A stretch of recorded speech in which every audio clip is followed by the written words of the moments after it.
𝗥𝗔𝗞𝗘𝗦𝗛 𝗡𝗔𝗢 𝗥𝗘𝗠𝗚𝗜 𝗦𝗛𝗡 International Pulari TV Awards 𝗡𝗏𝗡𝗏𝗡 Kerala leiba Artec Cinemas ki hall da pangthokiba Second Pulari International Film Festival 2024 gi award ceremony da Best Director in Manipuri gi lemzaningai oiraba award asi khusinaduna 𝗥𝗡𝗠𝗏 ullakhibani hariba short film asi Manipuri filmmaker 𝗥𝗘𝗠𝗚 na producer amadi director oiduna supnagi minute ahum khak sangba short film ni hari ningsingba yabadi 𝗥𝗘𝗠𝗚 gi film asi Film Education and Welfare Foundation Aurangabad, Mumbai na sanjuna pangthokiba 5th Rostani International Film Festival 2024 da so Best Short Film Director Award amadi Top 5 Film Award su fangkraba film ni.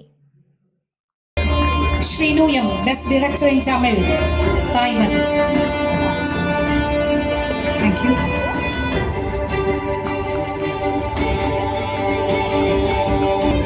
Welcome to stage. മണിപ്പൂരിൽ നിന്നും എത്തിയിരിക്കുകയാണ് ശ്രീ രാകേഷ് നോരം യൂസ്മി എന്ന short ഫിലിമിന്റെ പുരസ്കാരം ഏറ്റുവാങ്ങാനായി. അടുത്തതായി best screen play in Bengali doctor Pradeep Kumar Das short film